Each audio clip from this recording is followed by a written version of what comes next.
Sorry, forgive me. I've got to interrupt you and go to the President of the United States.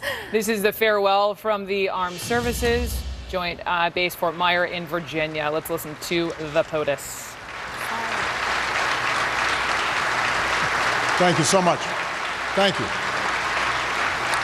Thank you. Please be seated. Well, good afternoon. Turns out these are easier when you're talking about somebody else. At moments like this, I think of all the times that I've stood before our men and women in uniform,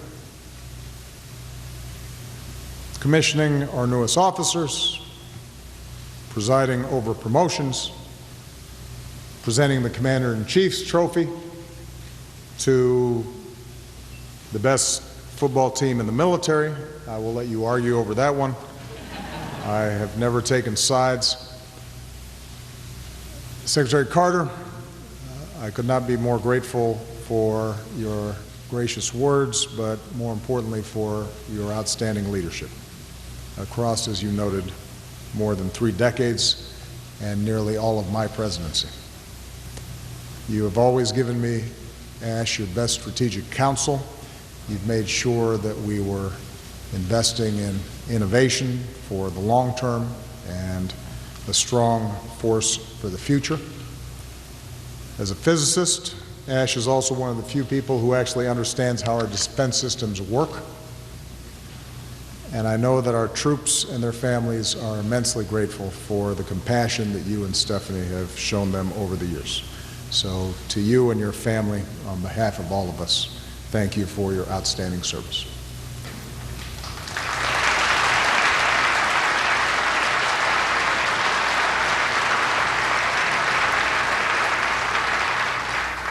General Dunford, we've relied on you as Commandant of the Marine Corps, as our commander in Afghanistan, and now as our nation's highest-ranking military officer.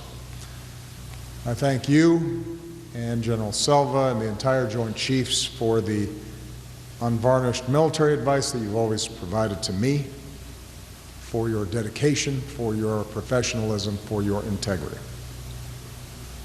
Because of you, because of this team, our armed forces are more integrated and better prepared across domains. A truly joint force. Which is why, as a White Sox fan, I can overlook the fact that you love the Red Sox. Moreover, on a personal note, outside of your professional qualities, you are a good man. And I am grateful to have worked with you, and thank Ellen for allowing you to do this.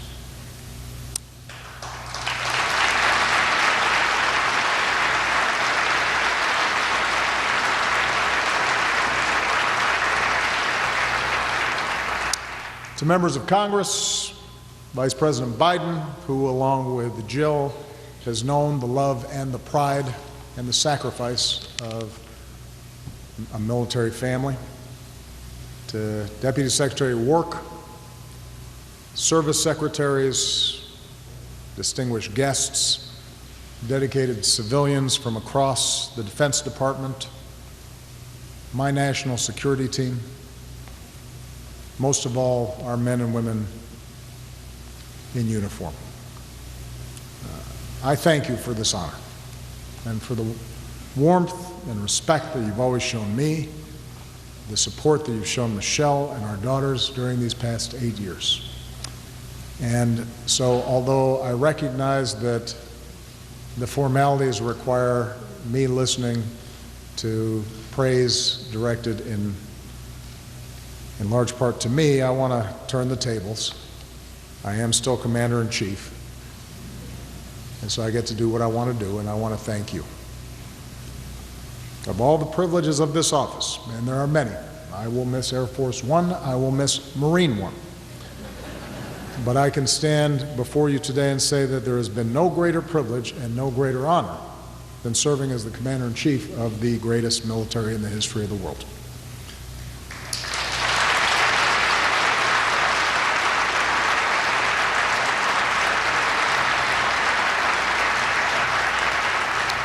When I took office, I noted that presidents and those of you in uniform swear a similar oath to protect and defend this country and the Constitution that we cherish.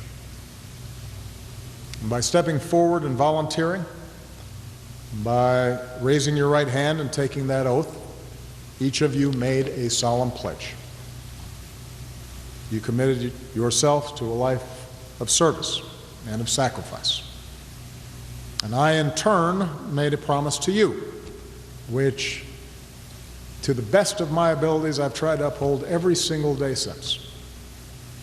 That I would only send you into harm's way when it was absolutely necessary, with a strategy and well-defined goals, with the equipment and the support that you needed to get the job done. Because that's what you rightfully expect, and that is what you rightfully deserve. I made that pledge at a time when less than 1% of Americans wear the uniform. Fewer Americans know someone who serves. And as a result, a lot of Americans don't see the sacrifices you make on our behalf. But as Commander-in-Chief, I do. I've seen it when I look into the eyes of young cadets, knowing that my decisions could very well send them into harm's way. I've seen it when I visited the field,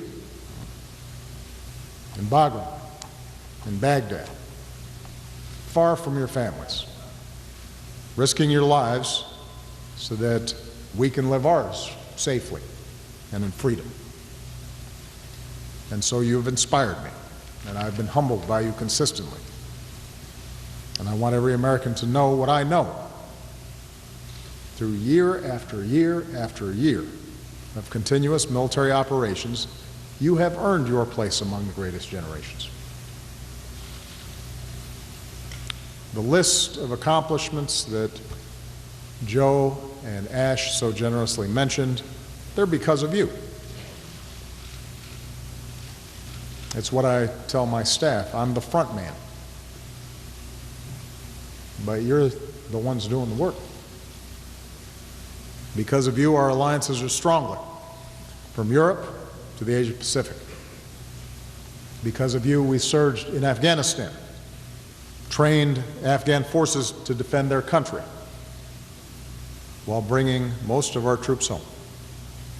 Today, our forces serve there on a more limited mission, because we must never again allow Afghanistan to be used for a safe haven in attacks against our nation. It's because of you, particularly our remarkable special forces, that the core al-Qaeda leadership that attacked us on 9/11 has been decimated. Countless terrorist leaders, including Osama bin Laden, are gone. From South Asia to Africa, we have forged partnerships to go after terrorists that threaten us. Because of you, we are leading the global coalition against ISIL. These terrorists have lost about half of their territory. They are losing their leaders. Towns and cities are being liberated, and I have no doubt this barbaric terrorist group will be destroyed because of you. You've shown that when it comes to fighting terrorism, we can be strong and we can be smart. Not by letting our forces get dragged into sectarian conflicts and civil wars, but with smart, sustainable, principled partnerships. That's how we brought most of our troops home, from nearly 180,000 troops in Iraq and Afghanistan down to 15,000 today. That's how, even as we've suffered terrible attacks here at home, from Boston to Orlando, no foreign terrorist organization has successfully planned and executed an attack on our homeland these past 8 years. Because of you, the world has seen the awesome reach of American armed forces. In some of the first few weeks of my job, when Somali pirates took Captain Phillips, later on when they kidnapped Jessica Buchanan, It was you that went in, and you that risked everything, and you that brought these Americans home to their families. The world has seen your compassion to help you deliver in times of crisis, from an earthquake in Haiti to the tsunami in Japan. Think of Ebola and the countless lives this armed forces saved in West Africa. It was you that set up the architecture and set the example for the world's response.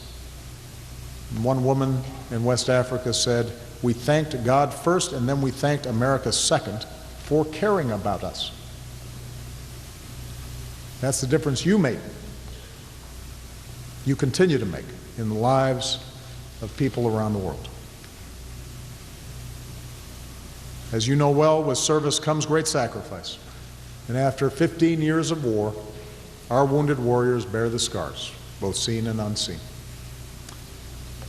In my visits to their bedsides and rehab centers, I have been in awe watching a wounded warrior grab his walker and pull himself up, and through excruciating pain take a step and then another. Or hearing troops describe how they grappled with post-traumatic stress but summoned the strength to ask for help. As a military and as a nation, we have to keep supporting our resilient and incredibly strong wounded warriors as they learn to walk and run and heal, as they find new ways to keep serving our nation. They need to know that we still need your incredible talents. You've given so much to America, and I know you have more to give. And then you have not seen the depths of true love and true patriotism until you've been to Dover. When our troops receive our fallen heroes on their final journey home.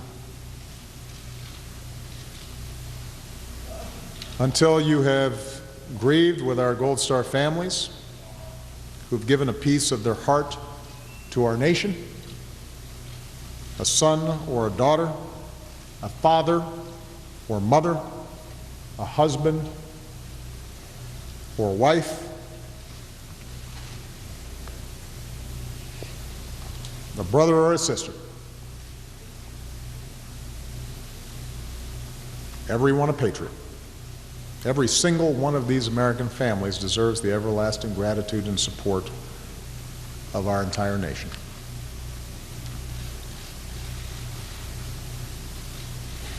Today, after two major ground wars, our armed forces have drawn down, and that is natural and it is necessary. And after reckless budget cuts of sequester, we need to keep improving the readiness and the training and modernizing our forces. So let me take this opportunity, while I still have it, to appeal to our friends from Congress who are here. We cannot go back to sequestration. There's a responsible way forward, investing in America's strengths, our national security, and our economic security. Investing in the reform and the equipment and the support that our troops need, including the pay and the benefits and the quality of life and the education and the jobs that our troops and our veterans and all of your families deserve. But make no mistake, even with the challenges of recent years, and there have been challenges, our allies and adversaries alike understand America's military remains by far the most capable fighting force on the face of the earth.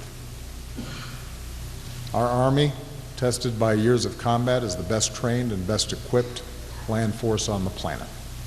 Our Navy is the largest and most lethal in the world, on track to surpass 300 ships. Our Air Force, with its precision and reach, is unmatched. Our Marine Corps is the world's only truly expeditionary force. Our Coast Guard is the finest in the world.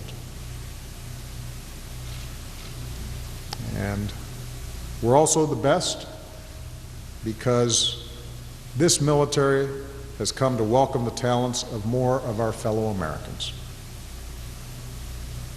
Service members can now serve the country they love without hiding who they are or who they love. All combat positions in our military are now open to women. And Joe Biden and I know that women are at least as strong as men. We're stronger for it. It's one of the reasons that our military stands apart as the most respected institution in our nation by a mile. The American people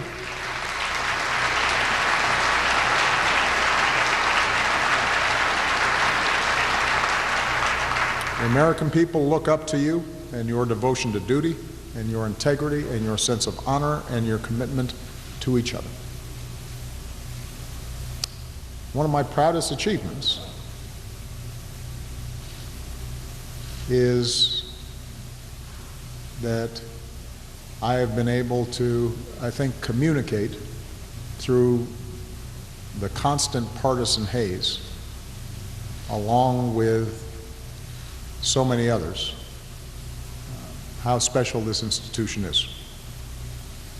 And the esteem in which our military is held has held steady and constant and high throughout my presidency. And I'm very grateful for that. Because you remind us that we are united as one team. At times of division, you've shown what it means to pull together. So my days as your Commander-in-Chief are coming to an end, and as I reflect on the challenges we have faced together and on those to come, I believe that one of the greatest tasks before our armed forces is to retain the high confidence that the American people rightly place in you. This is a responsibility not simply for those of you in uniform, but for those who lead you. It's the responsibility of our entire nation. And so we are called to remember core principles.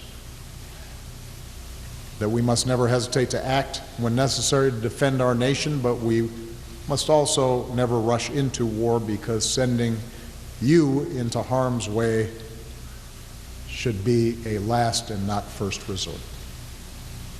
It should be compelled by the needs of our security and not our politics.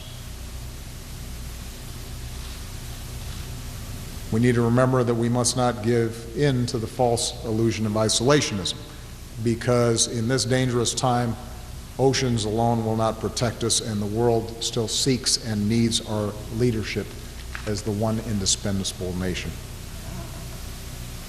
We have to remember that our military has to be prepared for the full spectrum of threats, conventional and unconventional, from 20th century style aggression to 21st century style cyber threats. And when we do go to war, we have to hold ourselves to high standards and do everything in our power to prevent the loss of innocent life, because that's what we stand for.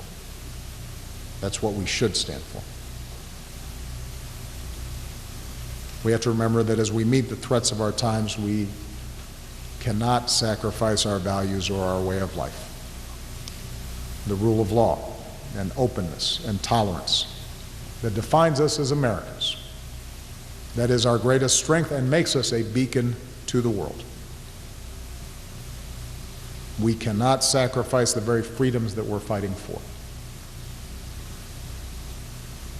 And finally, in our democracy, the continued strength of our all-volunteer force also rests on something else. A strong bond of respect and trust between those in uniform and the citizens that you protect and defend. At a time when too few Americans truly understand the realities or sacrifices of military service. At a time when many political leaders have not served.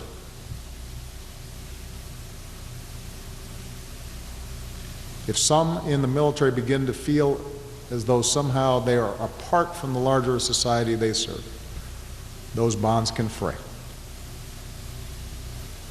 As every generation learns anew, freedom is not free. And so while less than 1% of Americans may be fighting our wars, 100% of Americans can do their parts, at the very least, to support you and your families. Everybody can do something. Every business, every profession, every school, every community, every state, to reach out and to give back and to let you know that we care, to help make the lives of our troops and your families just a little bit easier. Everybody can do something. And that's why Michelle and Joe Biden have mobilized more Americans to honor and support you and your families through joining forces. And that's why, even after we leave the White House, Michelle and I intend to keep on looking for ways to help rally more of our fellow citizens to be there for you, just like you've always been there for us.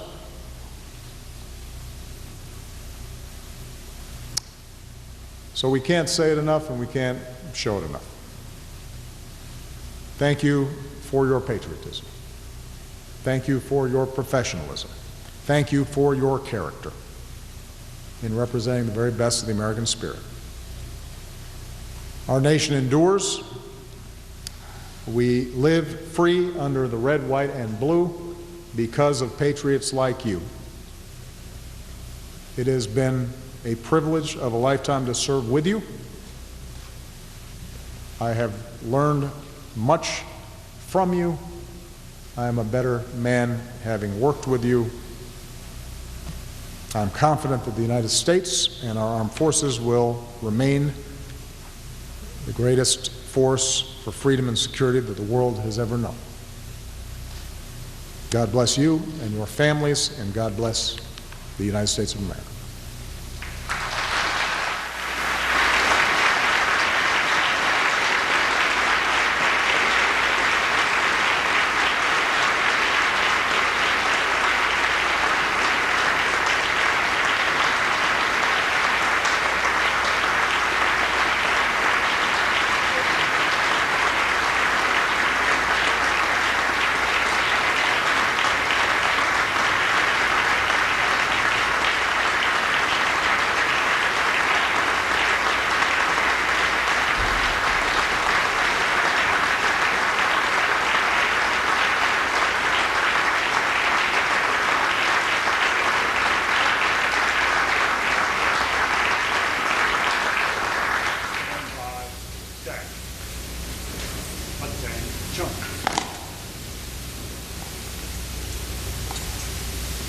Honor, go! Honor! Advance, true! Honor! Right, shoulder, hold! Five, carry, five! Hold, carry, up!